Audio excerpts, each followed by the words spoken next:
I say in Rich Dad, Poor Dad, savers are losers because they save this. But I'd rather save this because this will be here 10,000 years from now. This won't. You can pass it on for generation to generation to generation. I'll be surprised if that paper dollar is here even 10 years from now. I doubt it, yeah. So anyway, we're in very serious trouble here. And this is the hottest subject going. For years I've been saying buy silver because everybody can afford silver. When I offered them this for $3, they went nuts. They went, why would I buy that? Because they'd rather have this. That's the lesson. I'm one of the few people who absolutely despise cash for buying gold, and you'd think just the opposite, that I couldn't wait to get cash. But banks don't want it. Try and deposit $20,000 or $50,000 in cash.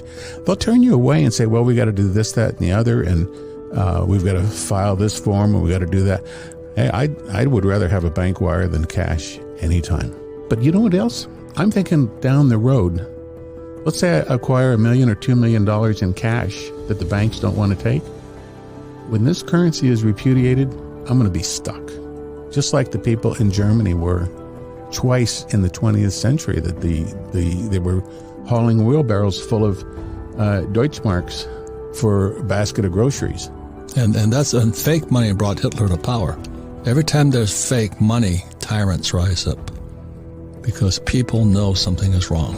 And I've talked to people all the time that are multimillionaires. They sold their business. They did this, that, and the other. And it came into all this cash that's sitting in the bank. And I said, well, you think I should buy some gold with some of this? I said, well, you know what they're doing with the dollar. You know that they keep printing them. They can't print gold. Now, you tell me how much you can afford to lose of all that money sitting in the bank. And I would say, leave that there and get the rest of it in gold. It's a bigger risk having paper money. It's depreciating. It's a guaranteed loss. And eventually, these are going to be worthless. And we're in the 51st year of fiat money when Nixon closed the gold window. A currency has never lasted more than 50 years until now. And we're in year 51. Look what they've done in Venezuela. They were one of the richest countries in South America and actually the Western Hemisphere. Look what they've done to Argentina. Look what they've done in Cuba.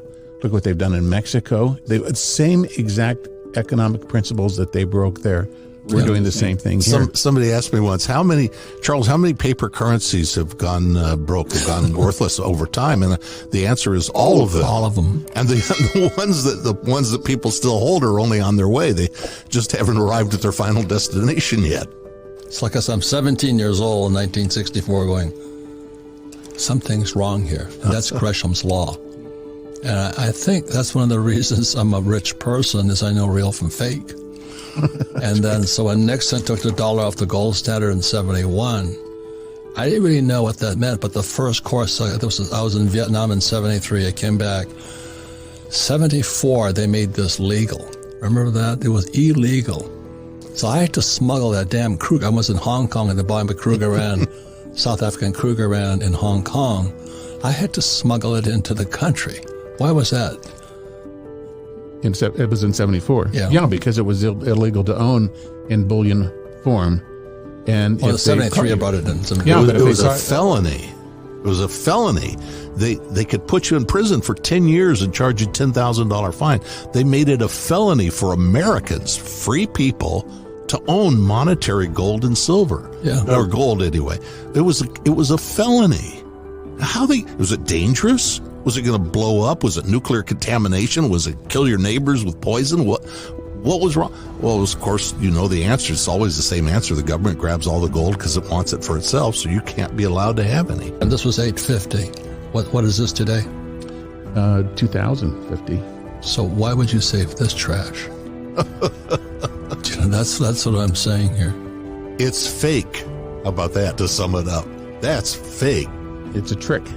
This is the biggest reason you want to own gold. Because our pensions, as we keep raising interest rates, our 401ks are going down. But not only this, is my book wrote with Ed Siddell, is our pensions are broke. So as the firefighters, police officers, school teachers, their pensions are gone.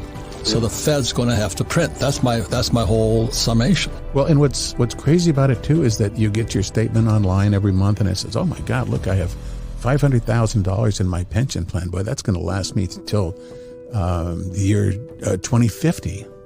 It's not going to. The dollar's not going to be there, first of all, and the pensions are gone too. But gold will be there forever. This is God's money. I mean, we used to have money for about 5,000 years, but God put it here on the earth. When you read the stories about all the Spanish ships that have sunk over the years coming across the Atlantic, and the explorers go down there, they're not going down there looking for the currency of the realm of the day and see if the paper survived. They're going down there looking for the gold. They're going there looking for the silver. And they find it. And what's amazing is that if this bar had been in the bottom of the ocean for 500 years, it'll still be in this pristine condition. It doesn't rust. It doesn't erode. It will do the same thing now, 500 years later. Ron Paul, he says the difference between if a Spanish ship went down with gold and a Spanish ship went down with dollars, people would stop diving for dollars. They still dive for gold. And it's kind of a funny thing, but it's sad